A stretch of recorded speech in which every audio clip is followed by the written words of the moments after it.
It is.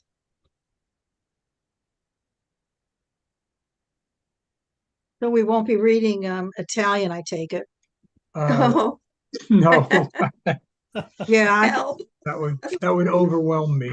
yeah, that's too much. Do you do you know the Italian at all, John? Yeah, I had to learn to read Italian in graduate school. Uh, Oh, Now, there's a big difference in vocabulary between uh, scholarship in Italian and something like a work of literature. yeah. Yeah, it was kind of a baptism under fire. I was in a Pompeii seminar, and the first day the professor said, uh, most of the scholarship is in Italian, so get a grammar and a dictionary. And Oh, now, when all you Wow. want to do when all you want to do is read, and Yeah. you're a Latinist, that's not yeah. that big a jump. Hmm. But uh, I don't have. I'm not fluent. I don't have idioms in conversation. I can manage, but I'm translating in my head, which is really not the way to have a conversation. Yeah, yeah. So a qualified yes to that about controlling my Italian.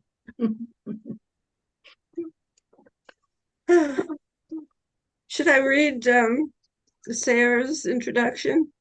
Yeah, Sure. and I have it myself. I found this at a book sale yesterday. Ah, The Sayer, congratulations. yeah, and I have an extra Sayers Purgatorio if anybody wants it. All right. Maybe someone will. Let's Yeah, see who I'll keep it comes for back. giveaway. Yeah. Okay, here's the story. That's what they label these little introductions. Saint Bernard addresses to the Virgin a prayer for intercession for Dante, that grace may be granted him to behold God. Conveying her acceptance of the prayer, the Virgin turns her eyes above, and Dante, doing likewise, is enabled to penetrate with his vision to the true light of which all other is the radiance or reflection. Therein he beholds the unity of all creation and all time, the three persons manifested as three spheres, and finally Christ, one with the eternal being of Godhead. Here his powers of representation failed him, and all that remains is the remembrance of his will and love, wholly surrendered to the love of God. So, It's beautiful. yeah, I like her writing so much. yeah, Sayre's very brilliant and Yeah. was written in conjunction with another woman, Yeah. uh, Barbara Reynolds. Barbara Reynolds, who Yeah, was we at don't. Warwick University. Yeah, and we don't know how much is Sayers and how much is Reynolds when we're reading Well, this. what I did read some of this yesterday, and Sayers is known for about two-thirds of the translation. She died, and Reynolds finished it. And the commentary, what about that? Did you catch that? They didn't say, it doesn't say No. that, but that Sayers was, she had died before she had completed her Right. project. So we don't Sayers, know. her, let's see, what are her dates? She died in 1957. This was first published. Oh no, this is the Dover edition. It doesn't say when this was first published. Mhm. Sayers graduated with first class honors in medieval literature from Somerville College at Oxford in 1915. Pretty, I wonder if Somerville is a women's college. I don't know. I'll have to look Well, it's that an up. Oxford college. I'd be surprised if they have a women's college, but maybe I do. I went to one called St. Anne's, at, but at I think it Oxford. was, Yeah, but I think it's a later, it's much later than, yeah, I who don't, knows? But I they don't weren't integrated into the old boys' schools. know. Shall we read in Yeah. alphabetical order? That'll be easy. Sure. So by first name or last. First Okay, name. I'll start. I'll start. And I'm going to put Dee Dee back, but this transition to the new computer got me back to Sheila. I have to figure that one out. Okay. All right. Well, I'll start and we'll get through this. Thou Virgin Mary, Virgin Mother, daughter of thy Son, humble and high beyond all other creature, the limit fixed of the eternal counsel. Thou art the one who such nobility to human nature gave, that its creator did not disdain to make himself its creature. Within thy womb rekindled was the love, by heat of which in the eternal peace, after such wise this flower has germinated. Here unto us thou art a noonday torch of charity, and below there among mortals thou art the living fountainhead of hope. Lady, thou art so great and so prevailing that he who wishes grace nor runs to thee, his aspirations without wings would fly. Not only the benignity gives succor to him who asks it, but oftentimes forerunneth of its own accord the asking. In in thee compassion is, in thee is pity, in thee magnificence, in thee unites whatever of goodness is in any creature. Next.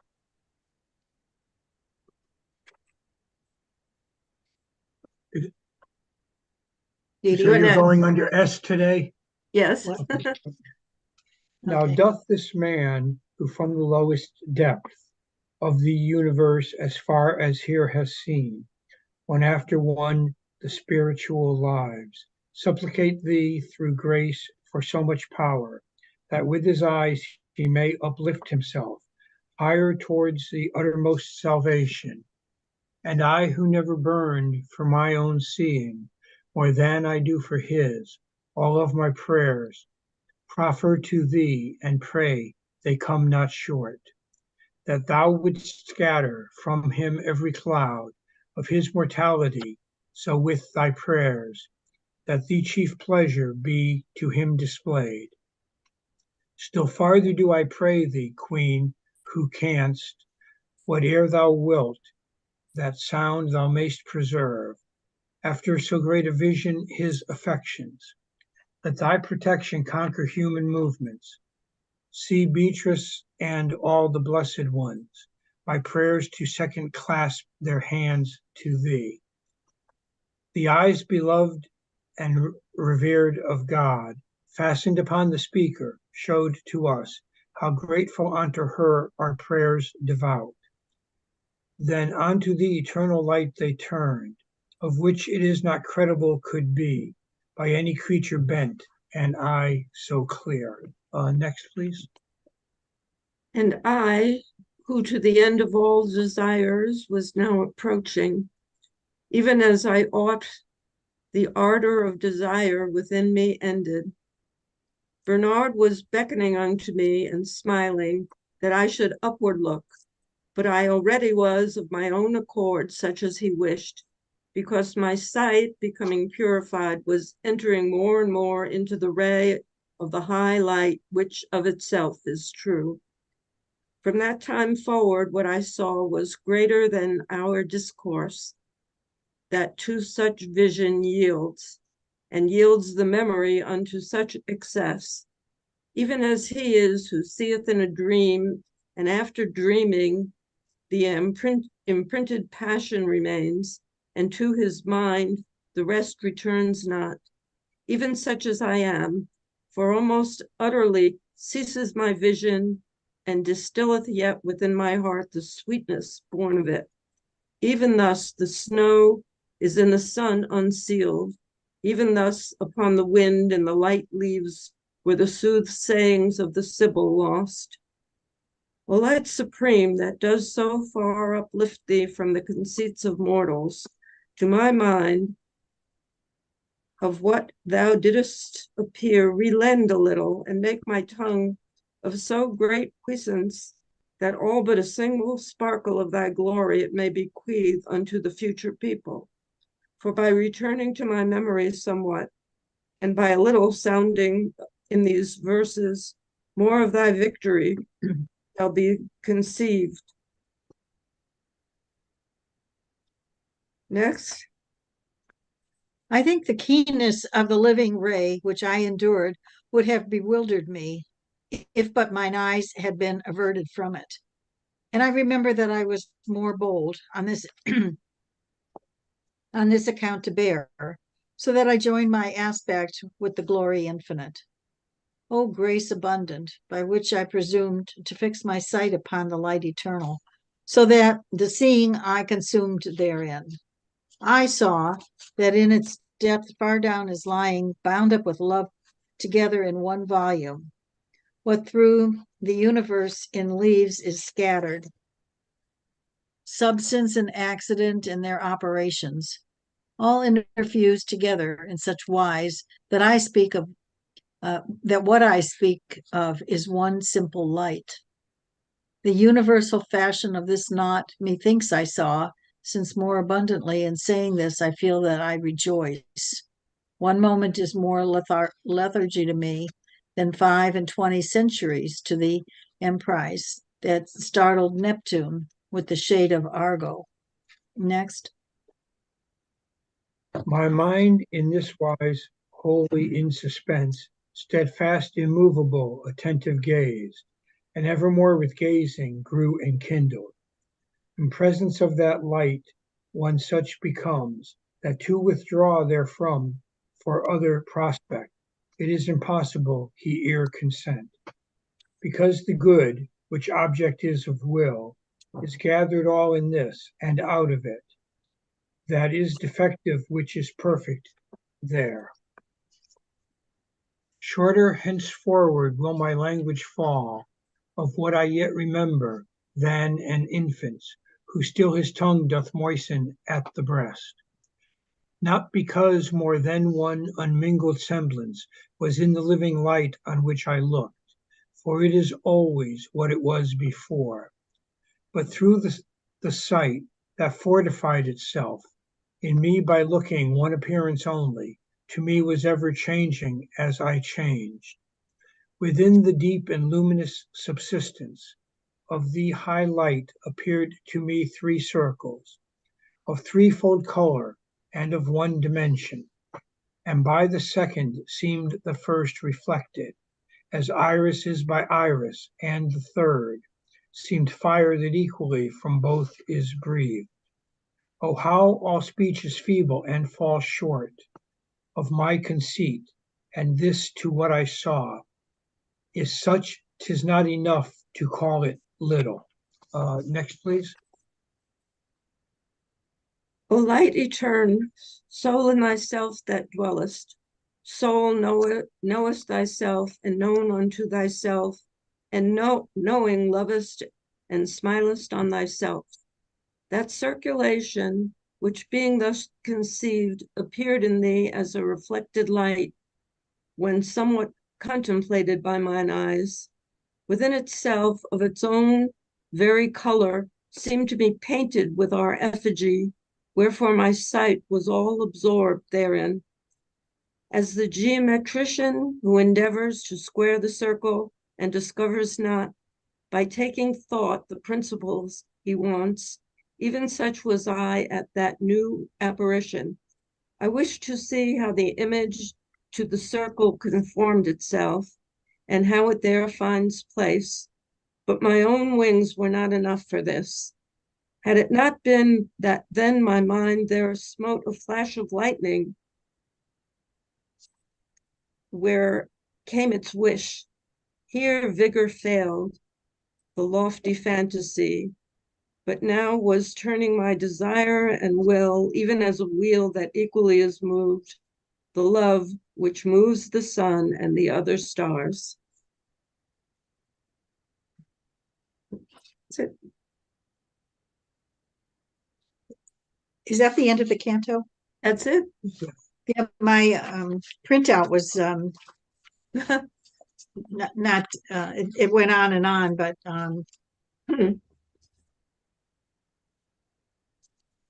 okay.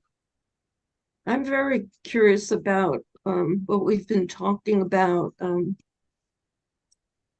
Dante, the relation to Ulysses, canto, the verse starting with 95, I guess, or 96. One moment is more lethargy to me. And I'm more curious about the time it matter there than the Argo.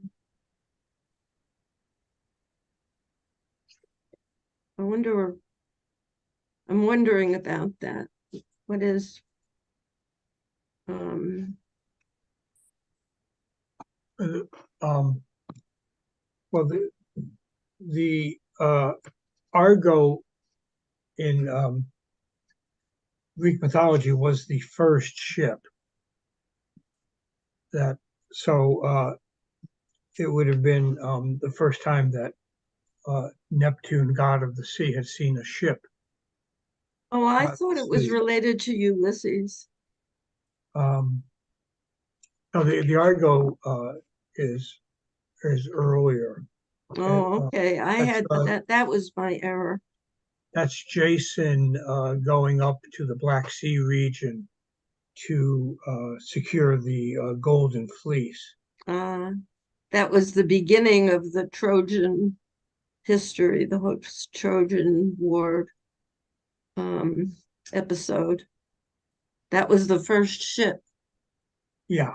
Ah,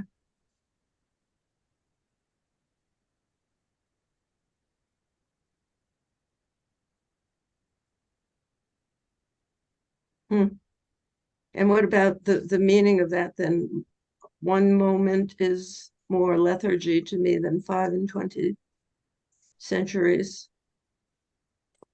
Uh, I I guess he's calculating that it was 2,500 years ago that happened. I don't know how he'd be getting that figure. And what the lethargy is about.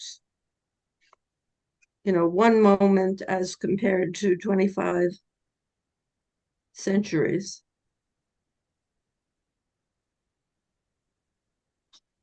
Let's see if we have a note here.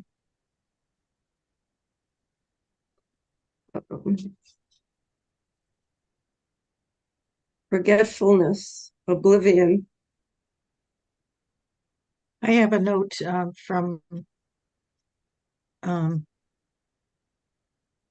from Dartmouth.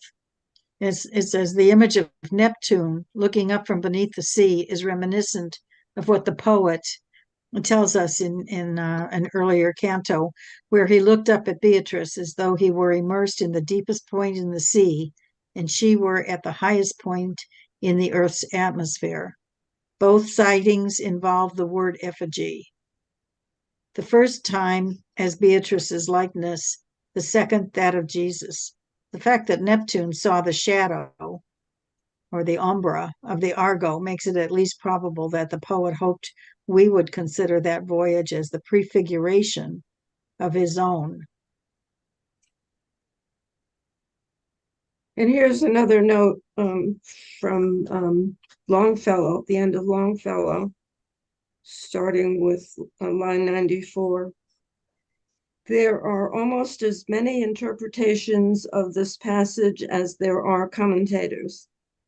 The most intelligible is that Dante forgot in a single moment more of the glory he had seen than the world had forgotten in 5 and 20 centuries of the Argonautic expedition. About Neptune, wondering about that shadow of the first ship that ever crossed the sea. So in that single moment, what he saw. Um, there was more to it than the human race, I guess, has forgotten um, about that first ship, the history of that whole history. Yeah. I Yeah. get it. I get it now. I get it anyway. Yeah. Well, Sayer says that lethargy is for forgetfulness and oblivion. Mm. And then she goes on for the lines 95 and 96 that 25 centuries brought the quest. She says the Argo, the first ship that ever sailed, caused the stupor of Neptune as its shadow passed over the water on its way to Colchis for the Golden Fleece. 25 centuries previous to Dante's vision would be 1200 BC. A moment after Dante's experience was over, it was plunged in deeper oblivion than an event throughout or thought to have occurred 2,500 years ago. Mm. So Um, lethargy is, to me, the first interpretation was like a personal exhaustion, but here it's oblivion and forgetfulness. It's a mental thing. um, what you there was a word, Neptune's what, after seeing the ship. There was a word you read and I didn't get it. Um, caused the stupor of Neptune, Stupor. the Okay. stupor, Mm. as its shadow passed over the water. And then it was on the way Yeah, to I don't, the location was yeah, I don't know that. COLCAS. Mm-hmm. Yeah, I don't know that story about what it was, that stupor. Um, I don't, Yeah, well, I mean, all our translation says is that startled Neptune, Mm-hmm. and the Italians that made Neptune ammirar, which would be like wonder at or something. So uh, I think she's bringing stupor in. and here in Sarah's, it's dazed. Mm-hmm. So it's the stupor makes me think of he like fell asleep, but that's not No, it. Startled and dazed, I would understand. yeah, it's defined in the dictionary as a state in which the mind and senses are dulled, partial or complete loss of sensibility, as from the use of a narcotic or from a Mm, shock. okay, so Um, that's more like dazed, and yeah, stupor to me was like that was the end of his memory, but that wasn't it. You know, like Neptune forgot everything. Um, but that's not what the no, stupor no. suggests. Ah,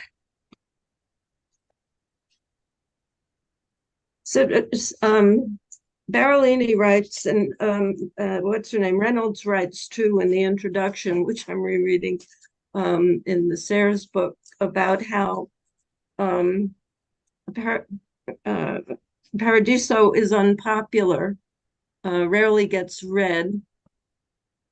And to me, it was just as exciting as the rest of it. I liked it better Yeah. than Inferno for sure. And Purgatory is really interesting, but I don't feel like I got enough of what was going on in Purgatory. But my favorite is Paradise. I think Paradise has so many more beautiful passages and images and aspirations. And just the examination of Paradise Yeah. to me was just an interesting thing for a uh, I mean, beyond genius, Dante examining that. Uh, Yeah, I had forgotten how I knew, I mean, I've forgotten how it ended, but here's what Sayers says about the very last part of Canto 33. Um, the quote is like high fantasy lost power and here broke off. This is where he's at the very end. And she says, at this point, the power of Dante's intellect to represent what it sees failed, and he can describe nothing more of his experience except to state his awareness that his will and desire were in accord with God's love. Compared to St. Paul, quote, I was not disobedient unto the heavenly vision. It's like overwhelmed and in awe.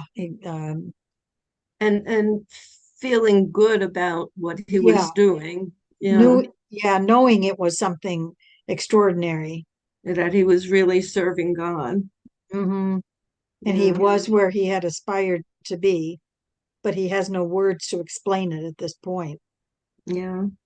Mm. Well, I don't know. I just really find it exciting about being a poet and then the kind of enterprise Dante took on, and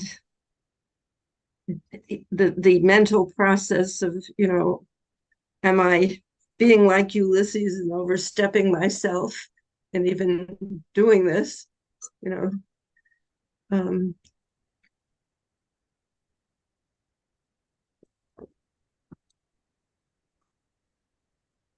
there's a question. I don't know. I'm ready to go to a question in 32, but maybe there are other questions here about 33. I think 33 is more self-explanatory. Yeah, The other ones we all had to check on what the mythology was referred to and the historic characters and history of the church and that kind of thing. This one is just the poetry of the experience of him finding himself in this presence. yeah, and not not characters that we have to go Yeah. and figure out what they're doing there. Is really congratulating himself, if you want to look at it that way, Hmm. in beautiful poetry. And I have a real question about, and maybe it's not as complicated as I think. In 32, anyone ready to go back to that? Sure. Well, you remember that, that was this whole diagram, and the immediately below Mary is Eve. And what popped into my head is, why is Eve up at the apex of heaven and Ulysses in hell for a similar kind of trespass? Or so it seemed the way we were talking about it. Let's see if I can find it.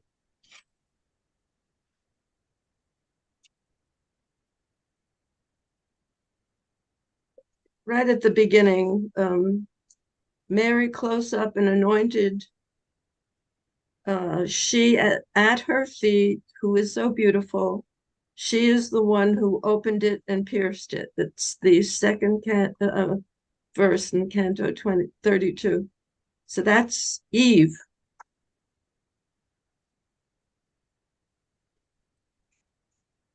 I mean, Eve made all the trouble. Ulysses, the trouble he made was relatively less, much less. And here he is in the inferno forever, and Eve is up with Mary. Yeah, but see, again, going back to the Sayers, it's like Eve made a mistake, but Mary has interceded.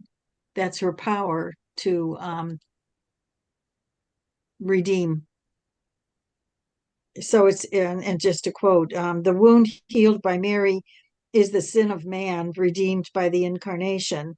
The surrender so ill-gauged is the yielding by Eve to the serpent, which led to the fall.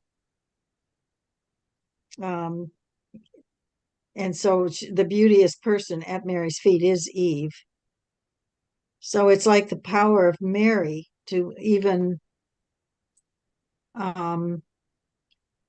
offer intercession for someone that had such a fall as Eve. And that kind of helps me think about kind of Eve was lured. She was naive, whereas Ulysses made his own decision to go beyond the boundary. Yeah, there's Go ahead. that canto in Inferno where Virgil lays out for Dante how the Inferno is constructed. And he says that fraud or deceit is the worst sin. It's even worse than violence. So Ulysses, there's a lot of that in the story. Is doing it consciously. Yeah. Right. I mean, and things that maybe at least some modern religious groups think are the worst sins, like homosexuality. That in Dante isn't. It's a sin, but it's a relatively minor one, or lust, because those are just people failing, but not adversely harming others. Yeah, not choosing to deceive, using others. That's brilliant, actually. So I think that's why Eve can be redeemed, and yeah, she wasn't doing it to lie and get her way. She just thought it was a great thing. Didn't she do it to try and be equal to God? I mean, get the same knowledge. Yeah, the tree of knowledge. But that's still different from deceiving others. Yeah. But it was an ambitious thing for her to have done. The other thing is, just in terms of women's issues, they say Eve is blamed, but Adam didn't have to go along with it. If he's so smart, why did he go along with it? Well, that's true too. And the other thing at this time is that this is coming to the end of the building of the major Gothic cathedrals throughout France and in Italy. There's a whole rise in the interest in Mary. And on the front of the cathedrals, that what they call the tympanum, where they tell stories in stone. Whereas earlier, in the earlier cathedrals, it would have been Christ at the center. And at this point, it's Mary at the center. It's the rise of the influence or power or adoration of Mary in these cathedrals. Yeah, I think that goes along with this forgiveness. Mary forgives Eve. Or she intercedes. She intercedes. And Beatrice forgives Dante and intercedes. Yeah. So I think that's one of the main messages of the whole Commedia. It's about forgiveness and as part of redemption. Yeah, that's the message essentially of Christ and a good church that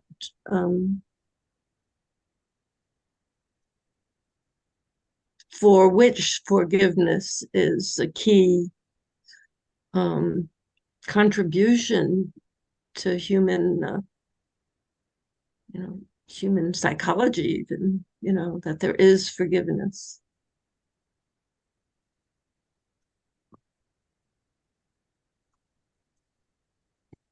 And many times in Inferno, Dante showed sympathy for various sinners. He accepts, I guess, that they have to be where they are, but um, he shows affections and respect towards some of them. Right. Like they were, their sin was out of their hands. It wasn't their choice to sin that way. Circumstances were overwhelmed them.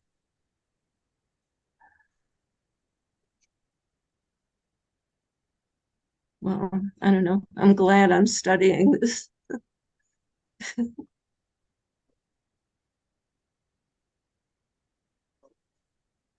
I'm looking forward to starting all over again. I really am. Now that Yeah, we've done this, yeah.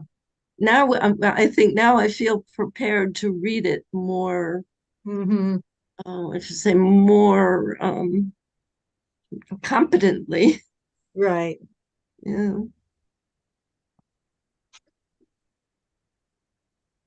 I'm guessing people will come back when we get to the Inferno.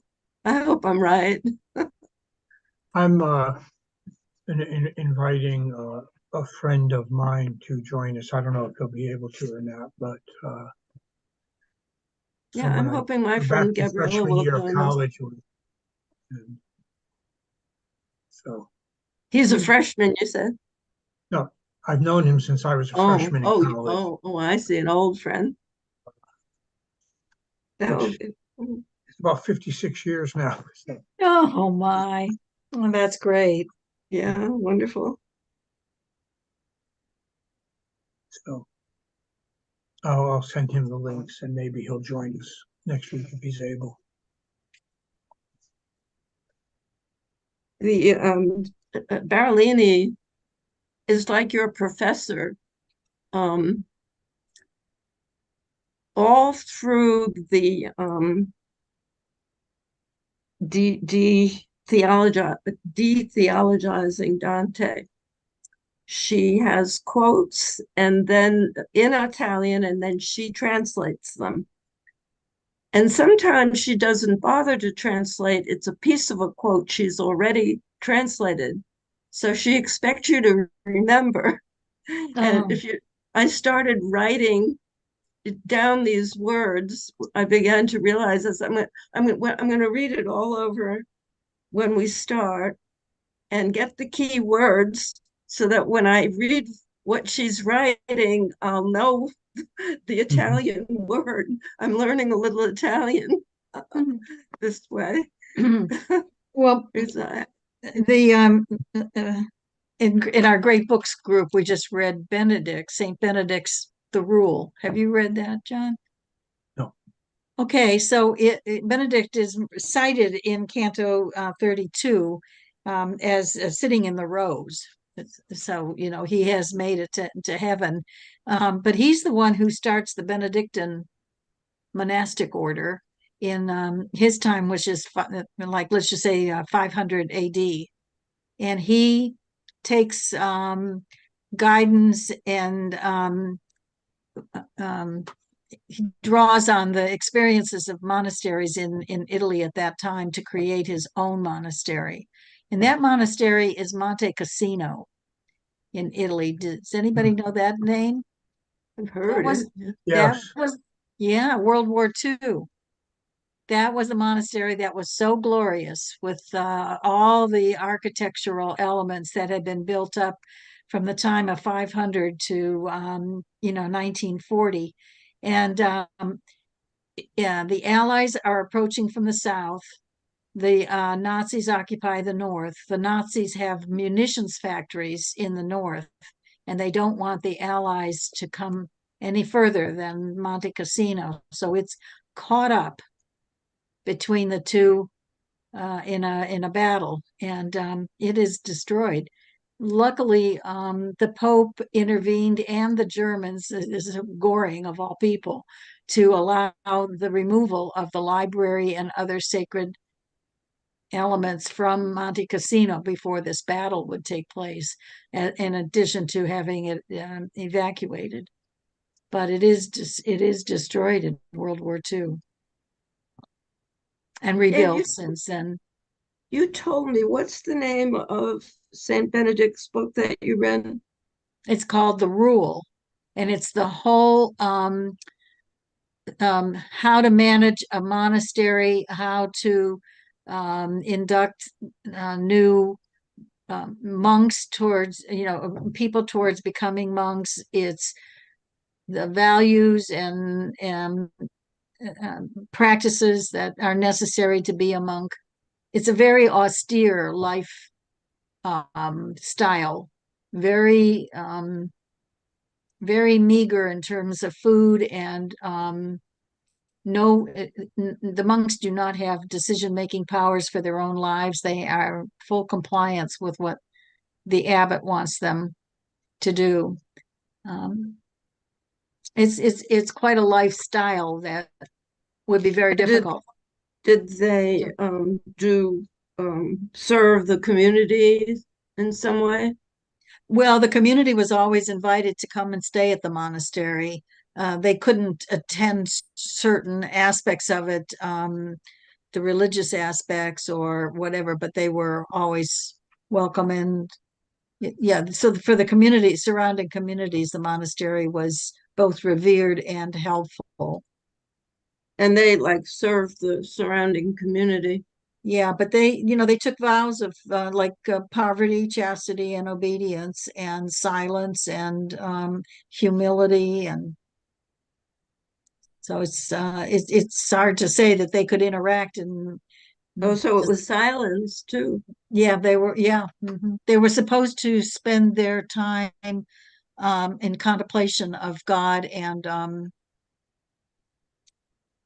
you know clearing their minds of anything extraneous to their adoration of God. And that's like the Poor Clares Hmm.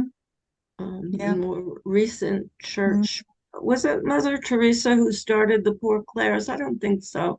I I don't think it think. was before that. Mhm. Well, there are many orders. Benedict had a sister named Scholastica, and she started a lot of convents. Maybe it was started then. Hmm. What was her name again? Scholastica. Um, you told me that once, but I have Yeah, to. yeah. But somebody else in the group explained that this was also Benedict is living at the time of the fall of the Roman Empire. And Monte Cassino itself was a Roman fortification to begin with. You mean it had been, and he Yeah, then. yeah, it had been used by the Romans. But it's all kind of interesting how the history and the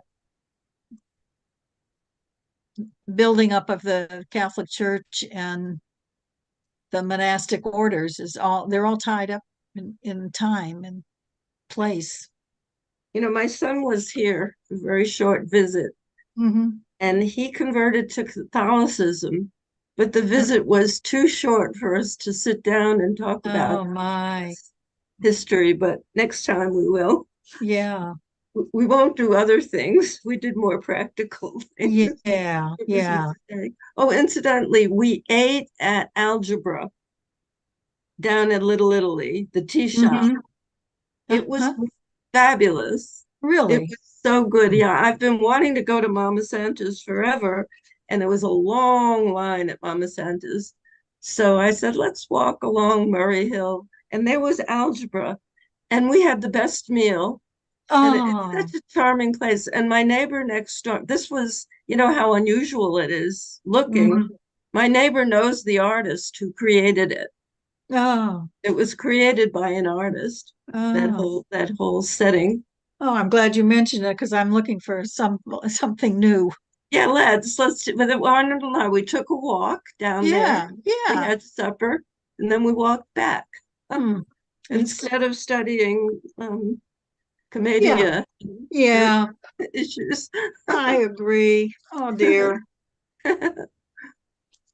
Um, let's see. It's almost 3 o'clock. I was going to leave at 3. Just Yeah, I've just got so much going on here with my computer, and yeah. I'm catching up now on the visit and an ill friend and all kinds of stuff. So,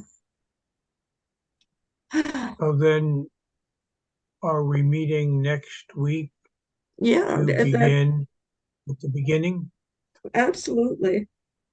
You want to go to Maybe hell? We'll go to hell next week.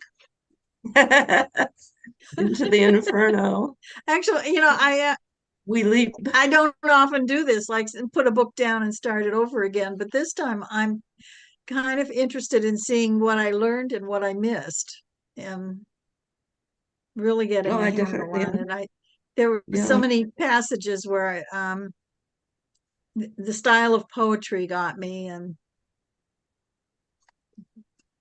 all the references to characters in history that I didn't know, or his history and mythology. Yeah, it's one of these books like Finnegan's Wake you go Yeah, back to. Yeah. yeah. But I just love this last canto. I'll say it again.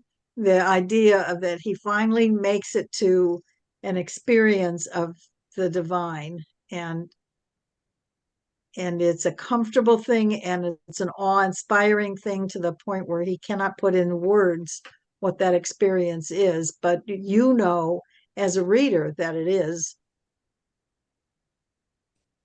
Yeah, celestial. And you yeah, accept it, you believe him. yeah, This is what Carolina is talking about. His writing it so that he will be believed, yeah, his strategy of telling the story, having the several Dantes, Dante the character, yeah, Dante the artist telling the story, um, other Dantes, more than just the two. But it's just to savor how awesome a piece of work this is well, it's exciting, and this one, the poetry is predominant in this one too. right? And awesome as poetry. Mm, What kind of um,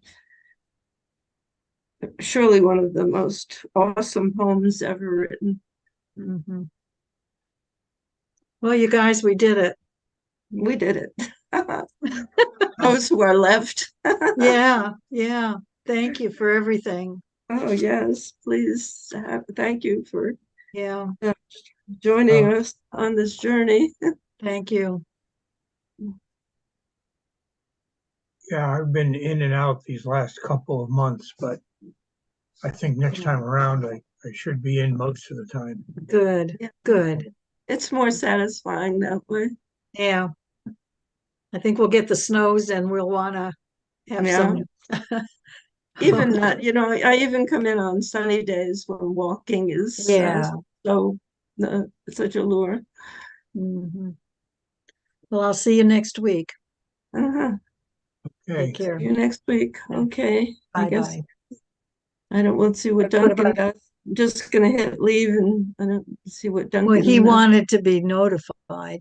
Oh, we can send him a chat on about to.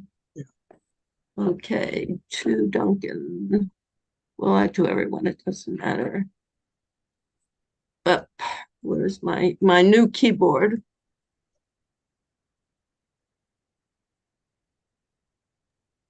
You're trying to figure out how to sign out. Yeah, that's we were telling you. We were sending you a chat that we're signing up. Okay, I'm gonna click the end meeting for all button, Oh and we'll God. see you next week in hell. okay. Where we already are already.